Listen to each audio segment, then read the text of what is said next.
Cool. Well, you know what? I'm not even going to give us time to like reconsider anything. I'm actually not even going to do the intro. This is the intro. Welcome to The Last Hit. We're starting right now. That might be the episode. It might not be. I don't know what post-production does, or if we even have post-production.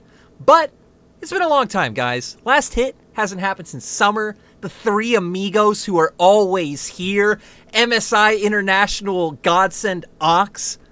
Back as always. And then our super secret spy, who definitely works for the LPL, loves the LPL more than her own region, Emily Rand, LCS. Fair. Actually fair. How does it feel to come home, to come back to, let's say, a more fun region, a better region, an all-around more awesome region that you definitely love, especially more than the LCK? Wow, okay. I mean, it's always fun to talk about LPL, actually. I was wondering if you were going to start with the, like, why do you always underestimate LPL teams and, like, at international events? Because that's related to the comparison between other regions. And we had this, like, for those that don't know, Jordan and I had the same outgoing flight leaving MSI. And so we had this whole conversation where I was, like, trying to figure out why it is that I always undervalue, I guess, LPL teams when they go to international events, and I figured it out. Oh. Which is... Oh, yeah, okay, so I should say... that feels like the important No, part. move on. That's not been done. Yeah, no, I just figured it out, guys. Like, problem solved. Cool. That's good to hear. I We'll know. talk about that more. I know, right? So, I mean, I was kind of talking to Dan about this as well, but just trying to suss out, like, when you have an LPL team that's representing the region, the LPL is full of a lot of teams with, like, wildly different play styles and, like, very different approaches to the game, which is also why I think it's always interesting to see, like, which one at Worlds is the one that ends up going super far, because sometimes it's the current winner, and other times, like in 2020, it actually ended up being Suning. Oh, God. So I think you see a lot more of an LPL team's flaws before they get to any international competition, because they just have to 100%. Yeah, they just have to run like an insane gauntlet. And so whenever a team comes, all I can see is like, so like, for example, RNG, even when they had like a winning record, you could see some of the issues that they had, like integrating Bin onto the roster, who's a lot more volatile. I know you guys have talked about it. We've talked about it elsewhere. That was like a big part of their story, right? And that they dropped that one series to WE, which was really shocking. And you see that happen in LPL all the time, either due to like massive stylistic mismatch or just the insanely long and grueling schedule that is like the regular season, never mind having to make it through the playoff bracket. So I think for sure, for me anyway, it's because I see a lot more of whatever LPL team is, and in this case it's only one at Worlds, it's 3 or 4.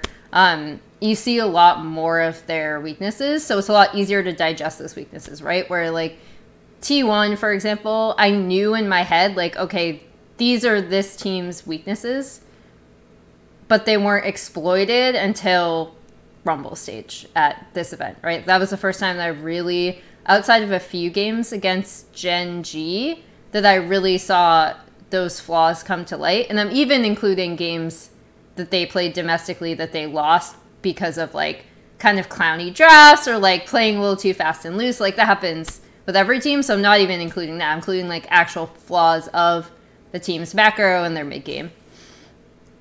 You know, I do gotta say though, looking at RNG going into this MSI, like, I feel like this year was the least convincing our number one team felt going into an international. I mean, heck, not even just number one team. Even going into Worlds, I had more faith in RNG going into that Worlds. I predicted them to win than I had in RNG necessarily coming into MSI. 2020, obviously JDG and Top Esports, I think, were like, I think a lot of people actually had them over Damwon going into Worlds. To where this RNG team, it's like, okay, we all knew their strengths, but a lot of their wins were kind of uninspiring. I mean, I think everyone's going to remember the top esports series and just how many times they got those gold leads. They lost to WE 2-0. And, yeah, I think all of us going in didn't have much faith. Ox, I remember you even saying on broadcast at MSI, like, you know, kind of tempering your expectations. But how do you feel now post MSI of like your pre-tournament expectations for RNG and how they ended up overall? I would say, you know, I feel like the fact that they had those struggles against top esports, and in some ways top esports is similar to T1, I feel like it gave them a lot to work on. I think they definitely improved between playoffs and MSI. I think particularly like when you look at their play in the finals against T1. I mean, I know people are critical of the draft of T1, but I feel like RNG just really ramped up over the course of the tournament as well. I also think the meta for them was fantastic. Like, Kai'Sa, baby! Dude, I feel like the meta hit so right for them in so many ways. Like, it really set them up to be powerful. But also, I think one aspect of it is the reason that people didn't have as much faith coming into this tournament was because you've seen teams from other regions be so dominant, right? Like, people were talking about G2 as potentially being contesting for top 2 in this tournament because they'd obviously smashed through their region through the lower bracket and just looked so good. Caps and Jankos of Fire. T1, I mean, I think everyone was hyping up this like undefeated T1 streak, and it was like, you know, hard to compare to that when we're saying, okay, well, you know, RNG did have a lot of trials and tribulations. RNG weren't super convincing. It was close up against top esports, and I think, you know, when there's this sentiment coming on from the LCK that like, okay, this team, you know, people, I know it was like exaggerated and I didn't agree with it, but people even say like, oh, this might be the best team of all time. It's hard to like match that level of expectations because I'm not going to say that about RNG. We would never say that about this. It's almost impossible. Yeah, so, you know, I think ultimately, I feel like really they did outperform my expectations, but I think by a bigger metric, it was T1 who underperformed, I think, in a lot of people's expectations. So, who did you predict to win that finals? The finals? Going into finals, Going into finals, dude, I have a tweet, right? I have a tweet from the morning of the finals, and I literally say, blue side is really OP on the MSI patch. RNG will win 3-2, right? And literally, blue side won every single game. So I will quote that. I said that would happen, right, on the morning of the finals. Okay, so you are obviously an absolute genius, but Ox. So one of the requirements for Emily coming on the show from Jason, for everyone who doesn't know, Jason is our boss, awesome guy, huge biceps, was that I have to ask Emily why she betrayed the LPL and predicted T1. Because she did. She did not predict RNG. She went against him. She predicted T1, which, you know, again, fair prediction, but not a fair prediction here because, you know what? I run this show, Emily, and I get to determine what is right and wrong. And you massively effed up. So I did. Why did you do that? I mean, I think it's because of a lot of reasons that I said previously. I did also think that in comparing, like, top esports to T1, I was like, okay, I think I would really like to see T1 tap into a lot Emily, of the... sorry to interrupt you. You read Joe Mar's tweet, didn't you? You What? went off T1 scrims against LNG and V5. Oh, no, I didn't, actually. But I didn't even know about that, except as a meme afterwards because of poor Munch. But I think the big thing for me is I was like, we hadn't seen T1 kind of do what they did domestically in terms of like, so I know a lot of people, I'm actually going to go to the game 1 draft because it's really interesting to me. A lot of people were super down on that, like objectively. They were like, this is a bad draft. What are they doing with this? Like, almost, I know the Jin Yumi in the final game has kind of taken the hit. A lot of people have gone back and looked at the game 1 too, and they've been like, this is awful. I actually totally don't mind that draft for a few reasons. The first is that I was kind of waiting for T1 to come up with something that they had done really well with domestically with like super strong lanes. A jungler that, I mean, the Nocturne is the thing that fits the least in that draft to me, but like it's still not like super bad if you get your lanes all pushing, right? Like that's the win condition for that draft. And I didn't mind it for a game 1 draft specifically because you have 5 games, you can adjust, and you want to see if you can just come in and kind of smash. And RNG's response, this is when I started to actually lose faith in T1 being able to win. RNG's response and their level 1 in that was so good. They were like, we need to destroy this bot lane. The invade they had was super, super effing smart. And that's when I was like, okay, RNG have really studied and have like a very good idea of how this T1 team plays, and they're very much on top of it. So that is like after that game 1, and obviously like it's gonna look like a lopsided game just because of the way the compositions played out and what happened in that game. But after that, like I was like, okay, I think this is where RNG's experience and like better map play are really gonna come, because I don't think T1 can win against them the way that they're most comfortable.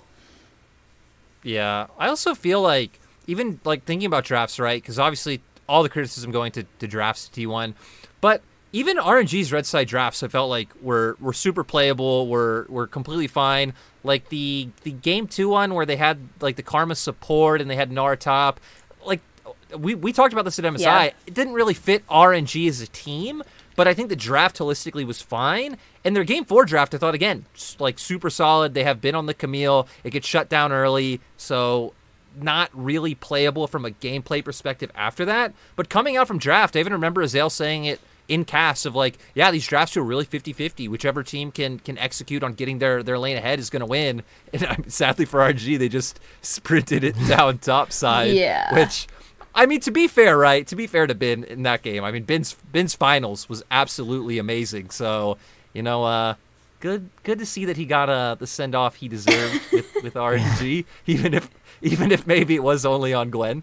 Yeah, I do want to say, because, you know, obviously I just said that I felt like blue side was OP. I feel like, you know, RNG had better team play, I feel like. And as you said, I agree with the drafts not being that bad on red side. I just, like, going into it, like, I was trying to work out, like, approach, how do I think these teams will go into this draft-wise? And I just felt like it was such a struggle against RNG on red side, because you have that Lucian ban locked in, right? You also have the burden of things like Wukong being left open, which are a bit painful, right?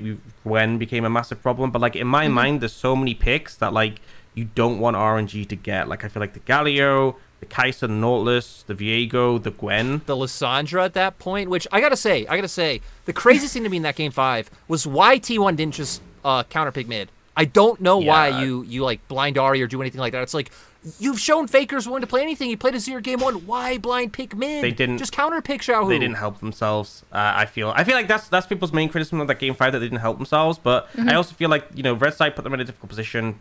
But I think RNG definitely came with a better approach.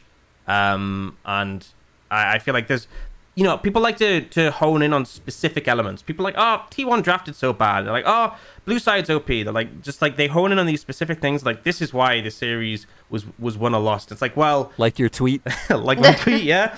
I mean, that's the thing, is like Twitter, just a limited amount of characters, you can't add that nuance. But ultimately, like, there were so many factors that came into it. And often, like, when it's a 3-2 series, you change like a couple of those factors and it might go in the other direction, but you can't accredit it to like one thing. It's like when you have a 40-minute game and someone gets caught at the end and they're like, oh, that's why we lost. I'm like, well, you know, there was also this, and this that all kind of led you to get to that point. So, sure, I mean, blame it on that. Like, that's the same thing with the game 5 draft. It's like, okay, well, you know, you got to that point where, you know, RNG had won both their blue side games and you were going in when they were on blue side again. So, yeah, sure, you can blame it on that, or you can kind of look at, like, all of the issues that were apparent in that series, and compared to the T1 we saw domestically, and I mean, just generally the expectations we had for T1, they definitely didn't live up to that in a lot of areas. Yeah, it's like you said earlier, though, right? I feel like it was impossible for them to do it unless they'd gone through that tournament undefeated. I feel like the shine that T1 had coming into the tournament would have been a bit lost. So kind of unfortunate for them, kind of unfortunate for the players. Need to temper their expectations, especially as, like, you know, this isn't the T1 or the SKT of old, right? And also we have a lot of players who don't have that much international experience, and they come into this tournament. And I think this was something that I remember Emily was talking about, where, like, last Worlds, the expectations weren't that high. I actually think it might be Product Club, but regardless. But the expectations weren't that high. And so they had the opportunity to kind of just do what they could and looked better than people expected, maybe. And then coming to this tournament, the expectations were so high. As you said, there was no way they could live up to them. It was just such a mammoth task. Yeah. But to go to the flip side now, and kind of move the conversation forward, RNG, like you said, feel like they slightly outdid expectations. I think any of us could have seen them winning that tournament, but the way they did it was phenomenal. But RNG didn't care. RNG said, screw that tournament. They come into the split, and Bin is gone. Bin is going over to BLG. Bin is in the bin. RNG. I mean, hey, it could work out. It could work out. So Bin over to BLG. RNG now taking Breathe. So ultimately just a swap. My guess would be that RNG probably made this choice going into MSI because I feel like this isn't some kind of last-minute swap. But I guess just overall general thoughts on the swap, how you guys think it'll work out for... We can start with RNG, and Emily, we could start with you. Breathe to RNG. I mean, Ooh. I think RNG get exactly what they want here. Anyone who's listened to talk to me, I actually knows I have like a huge soft spot in my heart for Bin from having interviewed him, and just I just love top laners that play like him, just like contest the wave before the minions even get there, you know, like you're just in that person's face. You have insane forward percentage. Maybe it's not always the best idea to do that at all, or as frequently as Bin does, but because of that, I really like him. It would be remiss to say that doesn't make you incredibly volatile, especially with the way that top lane matchups work. They're like top lane of all roles, in my opinion, is the one that is most heavily matchup dependent, despite the fact that it's also like the most independent or like detached lane from the rest of the game still. So when it happens that, like, for example, I think the Camille game 4 game is even a really good example of that, where it's like if you don't end up winning that lane, it's suddenly really difficult to play. And because Bin was so volatile in season, we saw RNG really, really struggle with like how to deal with that.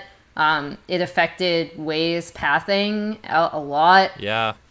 Which I think was the main like struggle point. And again, it didn't showcase itself in like results necessarily because RNG were still winning, but it looked very shaky a lot of times. And I think Breathe is not like, he's still going to give you like really good highlight like team fight moments in particular, but you will take away some of that like laning volatility, in my opinion, and he should be a bit more versatile, which I think will be easier for RNG to deal with and hopefully be able to open up the rest of the map for Wei a little bit more.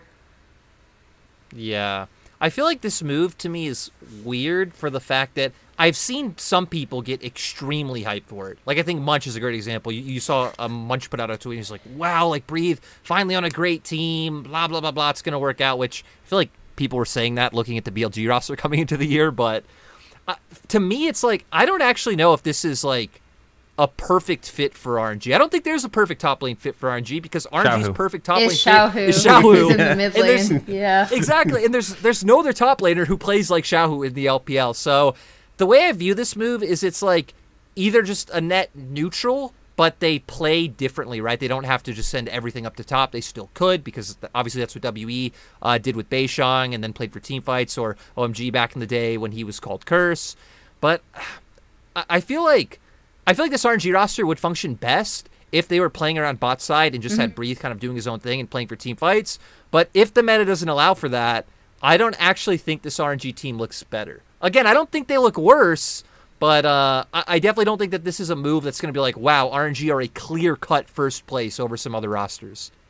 Yeah, I don't know if I definitely think this is an upgrade for what RNG want and how RNG want to play. And if the meta is a meta where they want to lean towards bot, I feel like having Breathe on the roster it's huge. Is so much infinitely better. And even then, if it isn't a meta where they're necessarily playing towards bot, I still don't think it's awful. I think it's more neutral then. But I think, again, it's not a downgrade in any regard in my mind. Yeah, so I think that's the thing, is like it's either a big positive or it's roughly neutral, which I think is like great for RNG. I think the fact that like this was their main struggle in spring, they're addressing it now, they're putting themselves with a player who, you know, people are talking about like last split as like indicative of Breeze's level, and I'm like, I don't know, man. If you're on BLG in last split, I feel like anyone's gonna look rough. We've obviously seen historically he's had some like really good performances, so for me, I think it's an upgrade. I think more The bigger problem for RNG that they're going to face is like meta shift, because coming out of MSI, they are the best team in the world, but they were the best team in the world on the MSI patch, and I said the meta hit really well for them. If we see a different meta, which we will, coming into summer, especially with the durability patch, I think that will be more of an issue. So if we get to the end of summer and RNG aren't the best team, I think the roster swap put them in a position where they could have been, right? I think this roster swap makes them stronger. It's just, there's no guarantee that we're going to get a repeat of a favorable meta for them for summer. So I like the change for RNG. For BLG, I've been quite critical of them. I feel like any change is good change. That's a pretty tame way to put it. Any change is good change, Just stick Ben in the top lane, see what happens, right? At least there's someone, maybe a bit more volatility will be a positive for BLG. I think 100%. Like, it's weird because I think they still have a similar problem with Bin, in the sense that, like, you still have a bunch of laners who on their previous teams, like, got all the resources, all the jungle attention, everything. But the thing I like that Bin brings is exactly what Emily was saying shelves about him, right? The fact that he is going to go aggressive, he's going to trade and, like, look for pressure, because, Fofo, not necessarily going to play like that. I feel like Doggo and Chris were, like, somewhat aggressive in the 2v2, but not... Right, like they weren't Jackie Love and Mark. Like, they weren't always going in. And I feel like this could just at least give BLG an easy identity if Weiwei can play around top, and now it's like, okay, Fofo can start moving. It could definitely not work out, and can just be a worse version of what they had. It's such a... Like, it's such a coin flip, in my opinion, because flip, baby, let's go. What you said is true, but the inverse is also true, because my main issue with BLG, I had many, but, like, my main issue is that when it got to mid-game, because you have a bunch of, like, theoretically very strong players, especially their actual lanes, right? And you get to mid-game, and it's like none of them are talking to each other. Like, they're backing at different times. They're pushing waves at different times. Like, it's just, like, mind-blowing if you actually look at the minutia of the game, how little it seems like these players are talking to each other. So, like, in that situation, like, there's the idea that Ben comes in, and he is that person you can play around, right? Because he is going to always be super volatile, and he's going to be pushing his 1v1 matchup. But then if the inverse happens, it's just yet another player with even more volatility on a team that doesn't seem like they have any sort of coordination already. And that will be a problem. Also, to the durability patch thing, I think that definitely is in favor of Breathe more than Bin. The way that champion pools are shaking out, let's just say 100%. Oh god! So, like, that is also another thing. Is, like, even if RNG have some issues with, like, the way the bot lane changes, which I don't necessarily think they will, because I do think Gall will be able to play some of the hyper carries that are coming up. Even though it's probably not going to be like Kai'Sa and Xayah and stuff. But man, Bin, I think, is going to have a rough time starting out in terms of, like, what the meta is shaping up to be, because you probably aren't going to have as many, like, side lane carries that we've had previously. Or who knows, maybe he'll just still play them and, like, screw it. I feel just quickly on the Bin BLG point, I feel like my main thing is he's going to get, like, whiplash going from Xiaohu to Fofo. Like, oh yeah, I feel like, we have Xiaohu, who we've praised for his fantastic map reads, obviously super vocal. There's so many times where he's, like, there to set up, like, plays or dives or, like, cover Bin, and then Fofo, who just, like, won't move from mid. He is staying in mid. He is holding the mid lane. Yeah, like, to be fair though, he's now had every end of the spectrum, right? Because Xiaohu, I think, was, like, far end of I'm going to help my team no matter what. Angel, I think, was in the middle, right? Because Angel would have those games on Victor where he's just going to chill and, which I guess is what Victor does, but it felt like Angel had more of those games than a lot of other players do. And now going to Fofo, my God, man. Yeah, I don't know, but he's a strong laner. To me, I think he's one of the best laners in the league. I mean, right? I mean, we look at him last year; he was so good. But to me, that's the confusing thing about this BLG team. Is just like, I wonder who's the shot caller? Like which two members are, you know, the main voices? Because it's like, I remember on 2020 Summer V5, they came out and said it was Weiwei and PP God. But like thinking back to every roster Weiwei's been on, it doesn't feel like he's really had a drastic impact on how the team is played. I mean, we know for FPX, right, that Dwinby was the main voice. So even if Chris was adding in comms, it wasn't what gave them their style. So it's like, yeah, I wonder who is deciding what this team. I guess to Emily's point, right? It looks like they're not. I was gonna say I would no love one's deciding to know what because like I would love to know because it doesn't seem like anyone is, and it makes BLG a really frustrating team to watch in my opinion because I know these players are good mechanically, right? So that is the most frustrating thing about BLG is like you look at the roster and the names on paper and you're like, this should be a fantastic team theoretically, but then I would love to know because I'm super curious. Also, PP God, I love that every single person who's ever worked with him says he's like this just insane shot caller that you should listen to, which just like is so funny to me because he's just all go, right? Like it's great. And I was gonna say, like, I don't know. I guess V5 did have some like really good macro plays that I actually like. I feel like V5 were one of the best teams at playing from ahead and like aggressively pushing for vision and like looking for picks. A lot of other teams I feel like don't do that enough. They'll kind of get to mid game and be like, how do we push the game forwed? Well, Baron's right there. Oh, we can go do Baron. Oh, it's where like V5 would actually V5 would actually man. Just never forget FPX at the start of the split. Never forget FPX getting like a 5K gold lead every game and then saying, screw our 5K gold lead, baby. Dude, it's like they would barely put water over a wall. Like that would be like the bare minimum is like, oh, water over the wall. That's their checklist. And then they're just like, let's just start Baron. I feel like on the V5 thing, yeah, I feel like it's such an interesting thing we got in playoffs because, like, I agree with the whole they were so good at playing from ahead, but then I feel like their kryptonite in playoffs was top esports, so obviously we're fantastic at getting ahead. I just feel like it'd be so interesting if we got to see V5 against RNG in the playoffs. Like, if V5 had beaten top esports, I feel like, you know, despite the fact RNG beat top esports, I don't think it was like a guarantee that like RNG would 100%. Beat V5. Mm-hmm. I feel like it's almost like a bit of a trifecta we could have seen. I agree.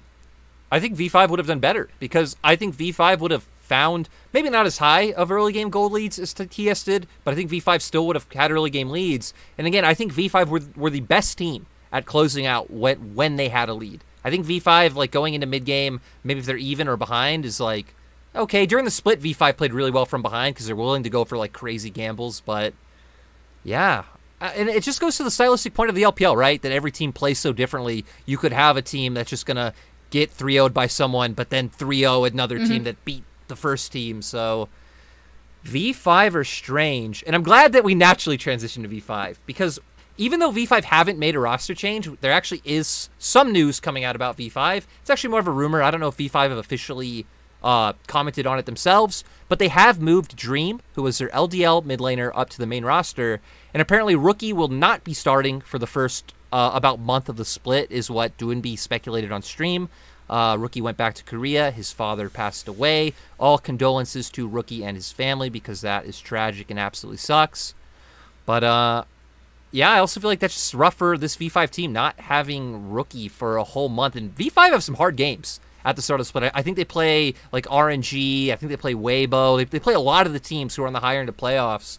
And I kind of want to direct this specifically at you, Ox, because Hysterics the other day did a power ranking, and you had them 4th, which I found pretty surprising. So how do you feel like this team's going to do going in? Do you think that not having Rookie can maybe be like a detriment that puts them on like a downward spiral to where, you know, maybe in some world they can't even make playoffs? Like, how are you feeling about V5 coming in? I mean, I honestly feel like the schedule's okay going in the first few weeks, right? They play like TT, they play LGD, they do play RNG quite early, but you know, it's whatever. It's like I feel like RNG are the only like team I expect them to lose against without Rookie. I feel like the rest of them, it's still possible for them to win, honestly. I feel like the rest of them, like, I actually think their schedule works out quite well for the time away. I think the bigger issue is the fact that you're without Rookie for practice-wise. at the start of the split. Like being a month behind in practice is going to be a little bit rough. And that might slow down them during this split. But I still think they'll make playoffs. Like despite the fact I had them top 4, I think top 4 is just super competitive. In the LPL, I don't think this is like a slight against them. I still expect them, even with like the setback of Rookie's not going to be there at the start. I don't expect that to really hamstring them too much. I simply think that, like, in my mind, RNG looked, they did look fantastic coming out of MSI, and in my opinion, have made a roster upgrade, even if I'm not sure the meta will favor them. I think that EDG, I think the durability changes should be really positive for, and also, I don't expect them to have a repeat of Spring where they honestly really underperformed.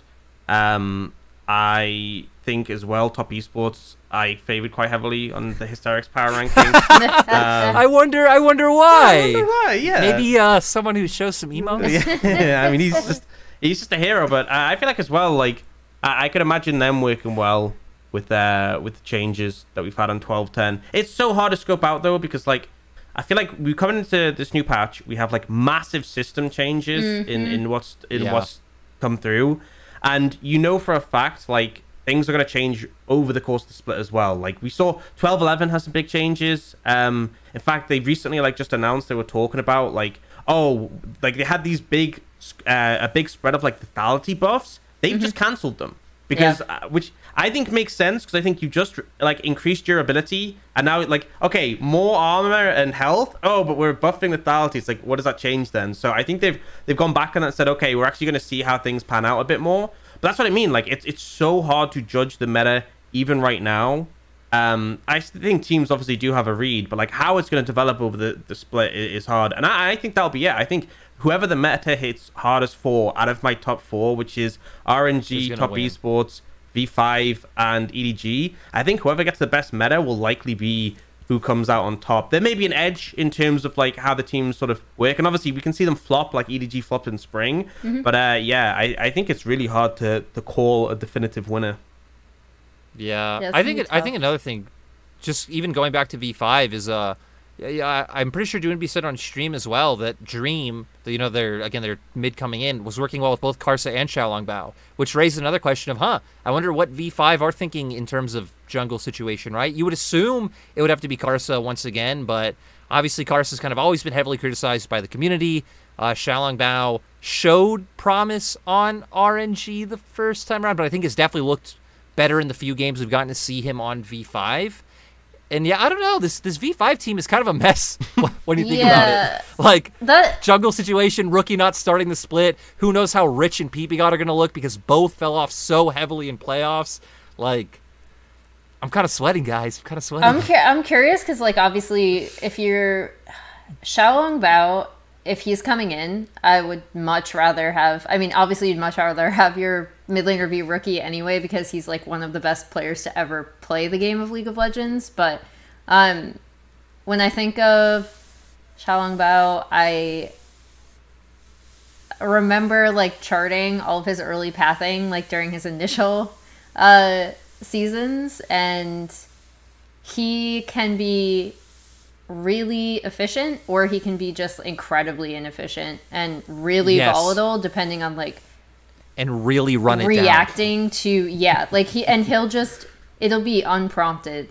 He'll just be like, this is the time I'm like going in mid, and then he just gives 2 kills to his opponent because it's like a really bad stylistic like 2v2 with mid jungler or something. I remember in one of his first games, I can still see it. It was so tragic to me because I remember in 2020 that Xiaohu took a big brunt of the criticism, and there's one game I remember in specific where like Xiaohu's going bot, they're prepping this dive with their bot lane, and Xiaolongbao solo invading like the top side enemy jungle while their top laner is getting pushed in, which was new at the time, and just like gets solo killed, and you're like, dude, what are you thinking? And it's like, again, I don't think Xiaolongbao's bad or anything, like very coin flippy, had high highs, low lows, but yeah, I think it was very strange that he was like a player that a lot of people had a very high perception of coming out from that stint on RNG. And I definitely feel like, again, we didn't see him much on V5. We obviously got to see him in Demacia Cup as well before the split. But I think he's definitely looked much more stable in like recent times than in that original stint. And that's why I'm really curious to bring it back to the point that kicked us off, how much say PP God has, because again, like the PP God, like godlike shot caller is like half meme, half true, right? Because like like obviously look at his play and you're just like, oh my gosh, once again, like it's half like running it down, half like just insane engages. But if the rest of the team is following up on that, and if Xiaolong Bao, if that's his way to stay like plugged into what's going on the map, that could be actually super interesting. Alternatively, it might have all been Rookie or mostly Rookie, and then you just have a massive problem with Rookie not there. Not only just because of his skill, but because of what he is going to mean to like the direction of the team. Because Karsa, I don't share the same like massive community criticism of Karsa that other people do. But one thing I will say is that he's incredibly, I think, reactionary around his lanes. Like he's good at playing around or playing to his lanes rather than playing to himself, almost at a detriment sometimes, where maybe he should play for himself a lot more, and that's why he ends up looking really bad a lot of the time. And Xiaolong Bao is not that. So if you can get someone on that team who, again, maybe it's PP God is like making those calls, it could end up being okay, but it could also end up being pretty rough for them initially. I agree with Dan, though, that their schedule is not that bad, and the main issue is going to be when Rookie comes back onto the team, how long is it going to take for the team to kind of get back to form with that permutation of the roster, because then their tougher schedule is on the back end. I do gotta say, for Dream coming in, he was the MVP of LDL in spring. Has a lot of hype, has a lot of promise. He has played with some of these guys because he played in NEST. He also played in the Bossy Cup before the split. So I definitely think it won't be bad coming in from them. And to be fair, it seems like the expectation is that they'll do pretty decently coming forward. But I think another roster. Just quickly, one thing is give final thoughts, Dan. Coming into spring, I think people weren't as big on this V5 roster. I think it worked out a lot better than people would expect, especially things like Rich in the top lane. People didn't have super high hopes for. But I know, like, going in, people are like, okay, Rookie just has to like completely 1v9 for this team to do well, and that wasn't the case, right? It definitely wasn't. But I think we will get to see how much of an impact Rookie has made for this lineup. But I think that's the thing, is like, it's not critical of Dream, but when like you're filling in for Rookie, there's always gonna it's always gonna be difficult. It's always gonna be so hard. So, you know, I hope that he has a good performance, and people, you know, even if V5 don't do super well, I don't think that's really like, people should take that as like a negative towards Dream. I think that's more a negative towards V5's reliance on Rookie. But people should still take like into context that for looking at Dream, and hopefully he has a good performance. Rookie is the GOAT. Sorry, Faker. We'll find out at Worlds, though, because I remember talking to I think it was Dash, Emily, and some other people. It's like, hey, a lot of people wanted T1 to win Faker Redemption. I want that in World Finals. I want Rookie versus Faker, and then, you know, the best man walks away with another world title. So that's what we want. I'm sorry, Faker. You actually are the GOAT. I'm taking that back. I was going to say, you can't make an argument against Faker. That would be the ultimate unreasonable LPL bias. V5 have the top lane HOTS GOAT, by the way. Oh my god. HOTS Faker. Yep, HOTS Faker. Oh god. What could happen, the best like thing that could happen is the meta shifts. I think Zoom is the type of tank player that can take over an entire game on a tank, either a true tank or kind of a bruiser like drain tank. And if that's the case, then maybe Ultra Prime have a chance. Because I actually think that Zoom is still a very talented individually. I previously had rated him like as one of the best tops in the world as late as like last year. And I don't like disagree with the changes that TES made, because obviously it was like much better for them. And Wayward had, I know we have like the resident Wayward hype man right here, right? In Ox.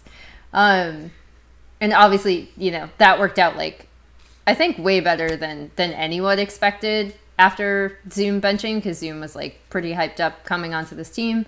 It was going to work out great. It didn't. Wayward comes on. But yeah, like I kind of want the Zoom like redemption arc, but this team is like so messy. I mean, there's also the Elk hyper carry angle, I guess, for this team. Yeah. You know, like the meta changes Honestly, could be like this team I'm looking at, and I'm like, okay, I don't think the meta changes hit this team as much as like maybe other teams. So who knows? Maybe there's a shot. I feel like this team just functions like 2020 WE. You have Zoom, who's just going to chill and kind of do what Morgan did, but 1,000 times better than Morgan could ever hope to do it. I mean, Hacker's no Bayshong, but I love Hacker. Hacker, I seriously have a highlight reel of clips of Hacker flashing over walls to try and make ganks work. It was absolutely phenomenal. Go through bot on red side, just flash over that wall, try and get a cheesy gank off. I think it's phenomenal. And then I think as long as Cryan can function on some kind of movement role, which again, I have no idea how the meta is going to pan out for mid lane in solo queue. People are kind of playing a bit of everything. I'm seeing more scaling, but I'm still seeing a lot of like Galio and TF. So I think the nice thing for Ultra Prime is the fact that they did have a very set identity in spring. I remember in every like LPL caster meeting we had where we'd go over team identities, we'd always just skip Ultra Prime because it's like they just go bot. It is bot every single time. It's all about Elk and Xiaoxi. And yeah, I think that's a good thing because I think Elk and Xiaoxi are pretty solid and we're one of the better bot lanes in spring. But they are also a little bit flippy themselves because Xiaoxi is another player who is always going to look to go in.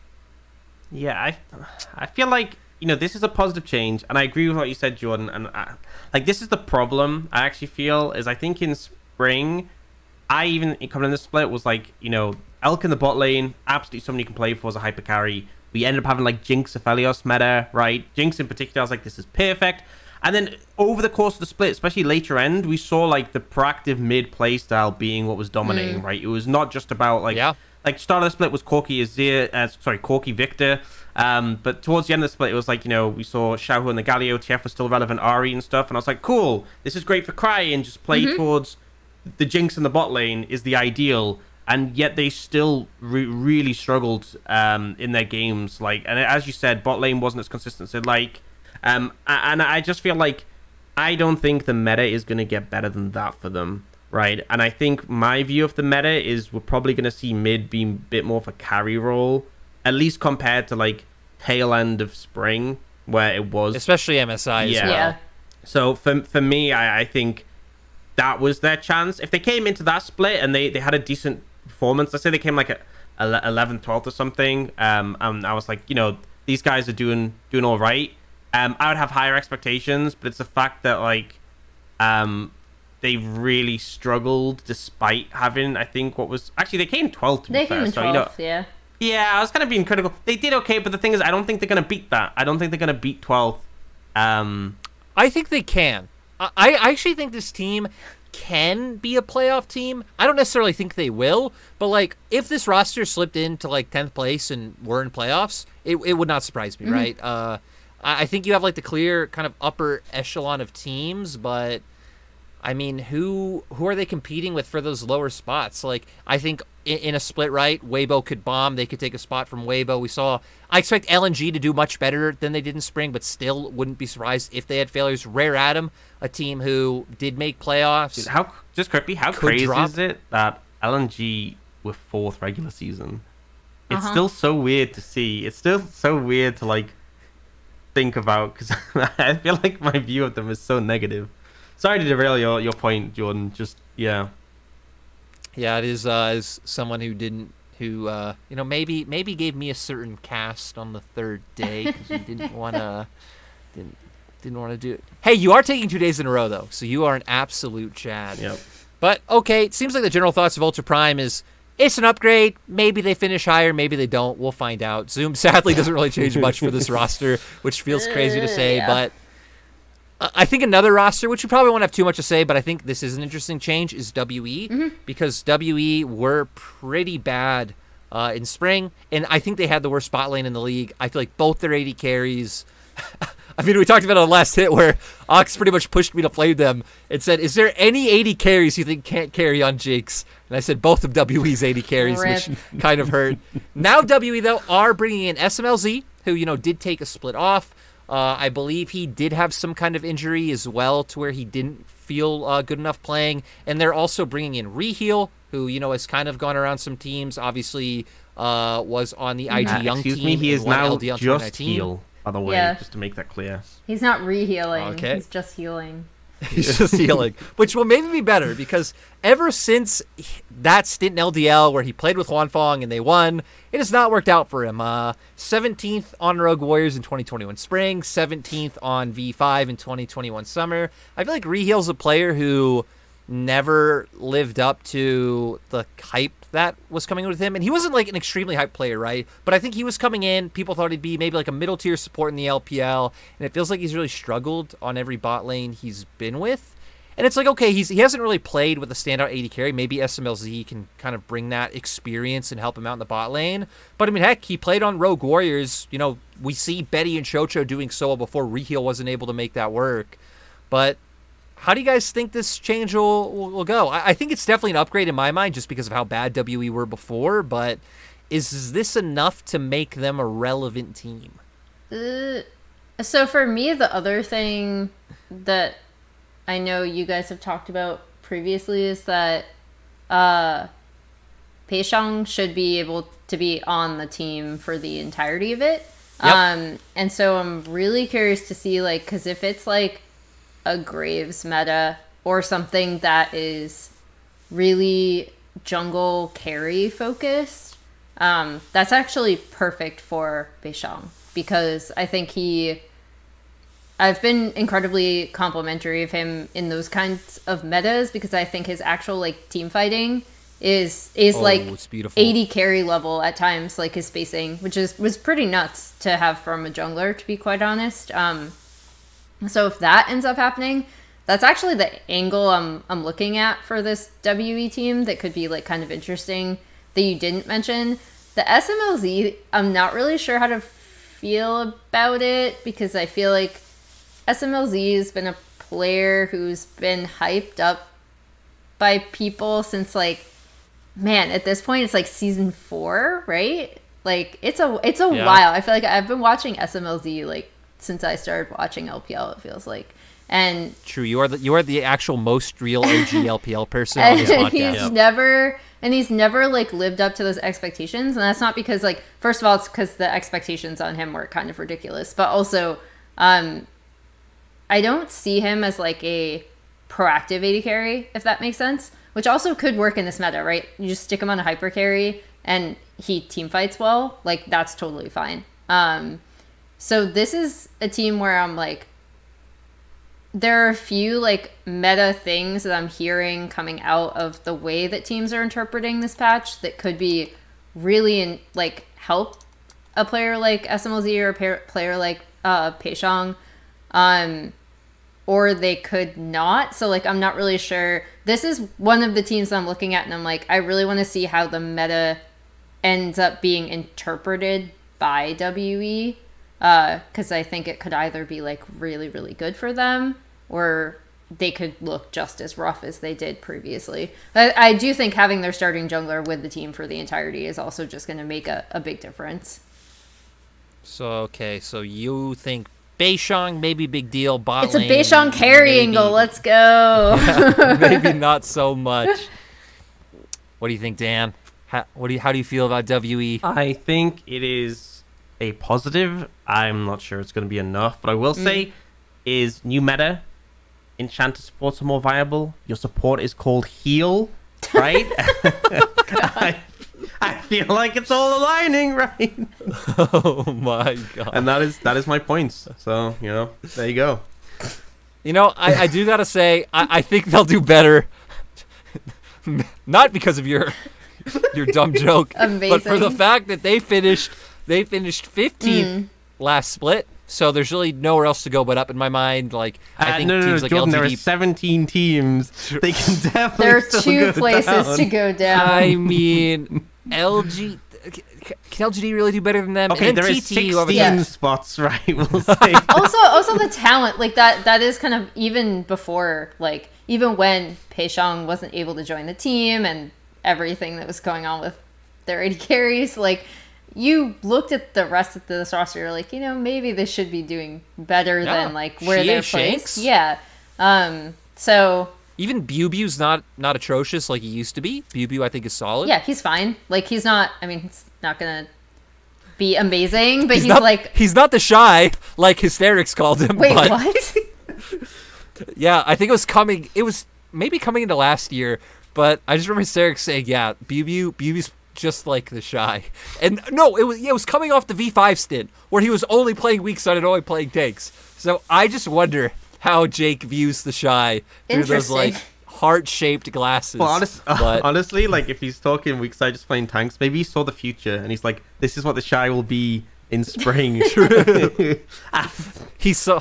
He remembers the Doran's Blade Ornn fondly. I miss that as well, though. So. Fun times.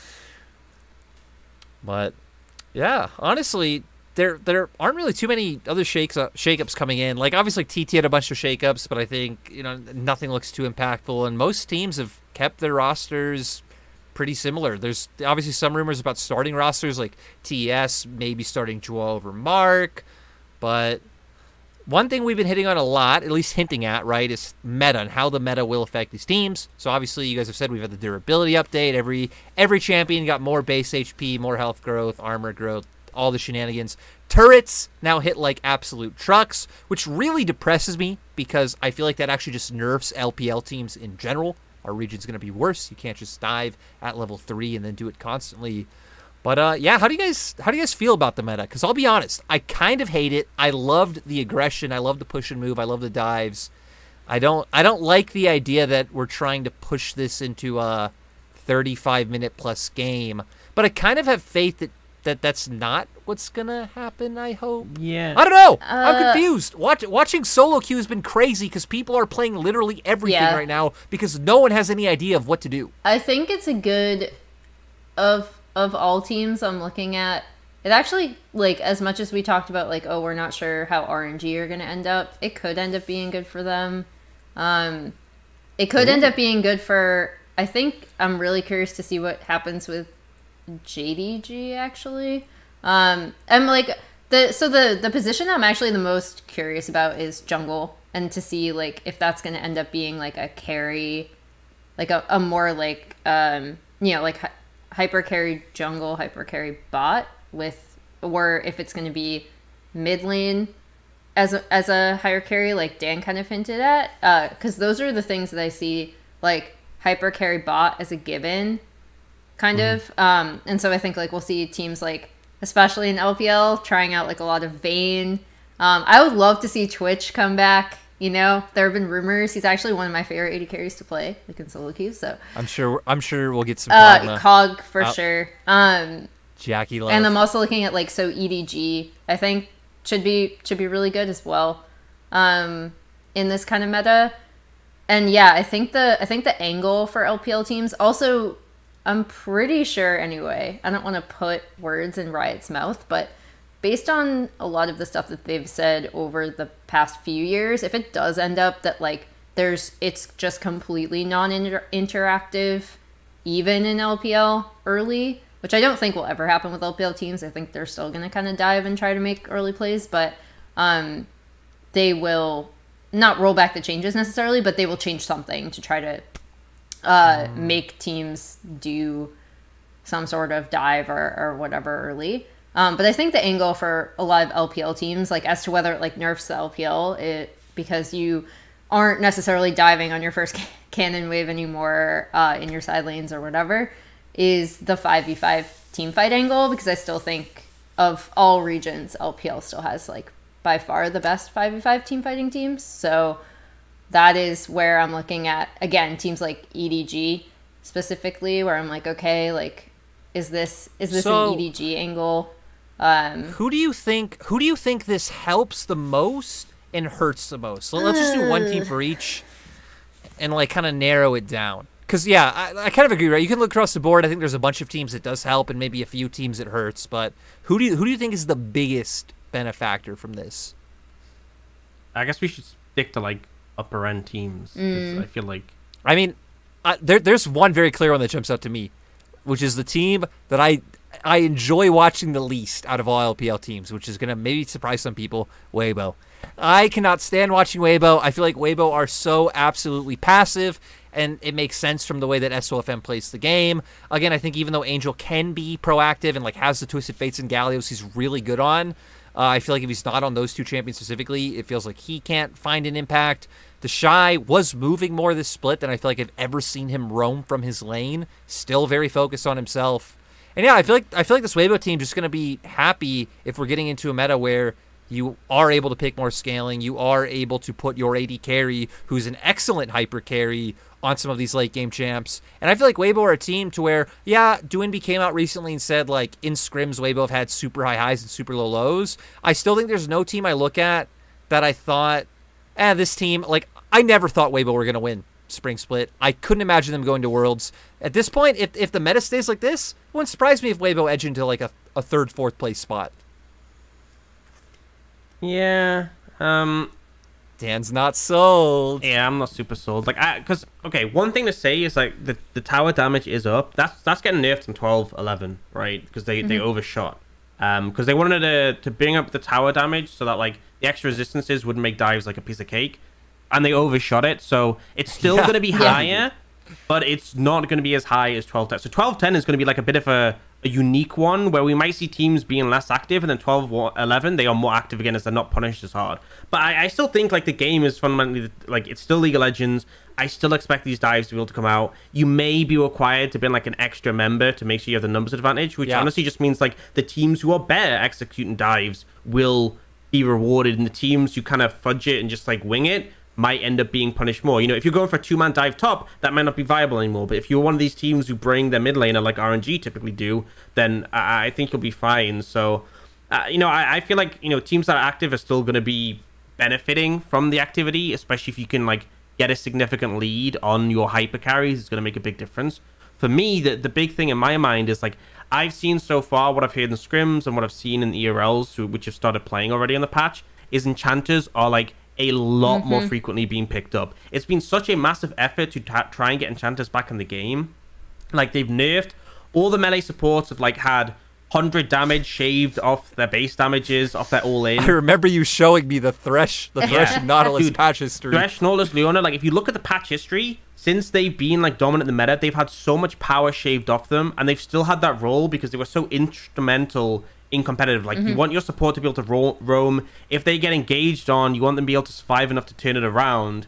And enchanters, despite the fact that, like, if you look in solo queue, I know solo queue is not indicative of like power and competitive, but this is the thing. You need those sort of melee supports in competitive. So like enchanters have like ridiculous win rates because they have so much more power, right? And now with this durability change, it's like just kind of tipped it over the edge. It's just being like eventually too much to the point where enchanters have started to like come back in quite heavily into the meta, and not just like you know we saw like Renata Karma before, but like we're seeing like a lot more. And I think a lot of LPL teams are going to struggle with that. I think RNG will really struggle with that. That's why I think the meta won't suit them, because they kind of need Ming to be on Engage. But if I think of a team where like their support is not only super proficient generally, but also comfortable to pick up these enchanters and perform on them, I think EDG. I think EDG, you have Mako. Viper as a hyper carry, and I still believe Viper is the best AD carry in the world after Spring. I think the team 100%. Was failing, but I think he was like so good. He just wasn't given a chance to perform. And I think Viper on hyper carries with Mako and enchanters is a force to be reckoned with. And that's one of the reasons why I think when, like, all the way back at last year's Worlds, once the Yuumi started coming out, once the, you know, that kind of playstyle started coming out, I know everyone was like, oh man, like, all of the LPL teams are just gonna be bad, and I'm like, not EDG, like they're on this. Like, this is a team that used to like joke but not really joke about taking that bot lane turret down just through pushing before like 10 minutes always. And Mako it's one of the few teams that doesn't because like we talked about Ming on the Karma even in this most recent MSI final, right? Or like that draft isn't bad necessarily, but it is bad for RNG because they need him on something where he can like start fights. I don't think EDG necessarily need that from Miko as much, so that's a good call. Yeah. For a team that I think might struggle, we kind of already touched upon this, but I think V5 actually, outside of like some of the things that we were talking about, I think they could struggle a bit for kind of similar reasons as to what Dan was saying. Is like especially if they're missing Rookie, but also a lot of this team really relies on like, or not even relies, but has to play around / relies PP God initiating fights, right? Because he's going to initiate fights, and I like can't see a world where he's like playing enchanters. I just can't. I mean, he's done it. He's done it, right? And was it good? This is my point. Was it good? Yeah. Because I can still see like just getting blown up on like vision rotations. Yeah. Oh God, I agree. I think V5 are kind of the obvious top team standout in my mind that'll do worse. Just I'll give another quick shout out as we kind of start to run out the episodes. LNG, just for the fact that they have Iwandi. I think Iwandi's going to be feeling really good if Enchanters are coming back in the meta, right? The OG Janna one trick. But before we end, I don't want any analysis on this question. I just want 4 names. Because, Emily, I'm going to try and find a time to bring you back later in the split. Okay. So I want the pre-split, the 4 teams we think are going to Worlds. Ooh, okay. Which I have also put no thought into this, as I've literally just decided to ask this right now. Do you put thought into anything, Jordan? No, I don't. I actually I was don't. like, quick, Everything I've check asked, who has the most points. But, so you can't but study Dan, points. you've done your power ranking already. I feel already like you have your know. answer lined up. It's not even about points, right? The 4 teams that are going, I still have faith in V5. Rookie's going to be Ooh. at Worlds. Don't you worry, fans, right? EDG, Let's go, baby. I've given the reasons, right? The bot lane is going to be a menace this split. The meta is going to hit right. RNG, I think they're making a roster upgrade. I think they are still going to be a formidable team. And, of course, top esports, baby. Wayward at Worlds. We're going to see the emote spam. Jackie Love is going to play Cog Lulu. I guarantee we'll see that in the early weeks if teams leave it open. And he's just going to, like, run in like a demon, right? They are for sure going to be going to Worlds, right? That is my 4. I respect the sales pitch. I'm going to go a different direction, though. Ooh. I'm with you on 3 of them. I'm with RNG, TS, and V5. I believe in them going to Worlds, right? RNG are just like too good, too solid. Their team plays down. They have a system with Xiao and Ming. V5, I love V5. I'm never betraying V5. EDG are the team that I'm not sold on. And I completely agree with everything you've said on the meta. Like, I think EDG are going to look super good. Viper was the best AD carry in LPL, even if he didn't go. Probably the best AD carry in the world in spring. Just sucked that his team sucked. But I don't know if EDG will get it together. I don't think EDG's problems are kind of easily shored up. Even thinking back to when they won Worlds, right? They had the biggest Band-Aid ever in shoving Flandre on Graves literally every game. And for some reason, when teams play against LPL teams, they don't ban the champion that they first pick every game. So, I think Flandre will still be a problem. Just put him on Aatrox. But will it? I think Flandre was weird this split because he was kind of up and down. JJ, who knows how he comes in? They have Junja back, but that might not work. And then Scout and Mako just like have this thing every split where they just like check out for like at least 30% of the games. It feels like they do nothing. So to me, EDG, I don't know. The team I'll put as like the stand-in maybe to me will be JDG. I really liked how JDG played in spring. 369 kind of brought them, I think, a bit more structure to how they could play. So JDG, EDG to me are the toss-up between the 4th team.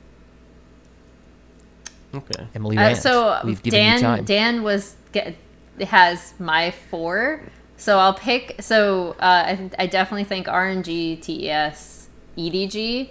I guess I believe in EDG. I agree that some of their issues aren't as easily solved, but I still believe that the way the meta is shaping up, I think it is going to suit them really, really well.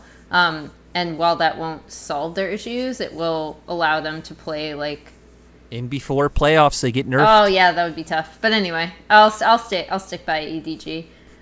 Man, and so is as much as I said like, oh man, this is gonna hurt B5.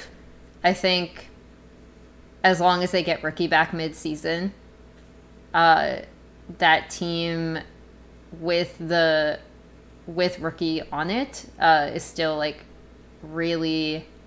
I mean, he's just so good, you know? Like, he reads the map so well. He has such a good understanding of, like, side lanes. For Dark Horse, though, I like JDG. Like I said before, I think they could actually end up being pretty good in this meta. 369, baby. I love 369. He's another one of my, like, I saw 369 in Demacia Cup on his like debut, and I was like, you are going to be good. I'm going to follow you, even though again he can be really volatile. I think another like Dark Horse interesting team to look at, depending on how you define interesting, because I know like they have a lot of fans, but then Jordan has come out and said they're the team he least is. Don't say it. Is Weibo is another team that people have to watch out. No, because if the meta stays the way it is, again, we already talked about how it could suit them really well. Honestly, I'd be happy for the Shy to do well and get back to an international. That'd actually be a pretty sick storyline, even if this team does nothing. At the very least, with all the teams we've talked about, even meta aside, we will have 4 very unique teams coming from LPL once again, I think. Like, because none of these teams play exactly similarly. This isn't going to be like a 2020, you have like the clear odd man out in LGD, who... Wait, LGD did respectfully at that Worlds, like they came 3-3 in their group. But yeah, I think all 4 teams we send no matter what are going to be absolutely terrifying. But and then one more bomb. I lied. One more bomb at Worlds. I lied. No. No one's bombing at Worlds. If anything... Actually, let's be real. They probably will bomb at Worlds, but they're gonna have to face each other in they're gonna face each other in quarters. So we're gonna have it as always, Chinese side of the bracket, Korean side of the bracket. But this episode's already gone too long. Before we started, I said we will not go over an hour. I am not gonna Mazel us, and I lied. I have Mazelled us. We've gone over an hour. Emily, thank you for joining us. I already said I'm inviting you back on at some other point. Keep being our secret spy over in LCS. And do you need right, a I'm not spy over in LCS? I'm really? not trying to poach her. I promise. It's all just memes. Ox, you are now an MSI talent and are therefore an absolute god, but you're going to be on every week, so I don't actually need to say anything to you right now. Yeah. We'll see you next week. See you next week. The last hit's over. I don't know how to end this. Goodbye.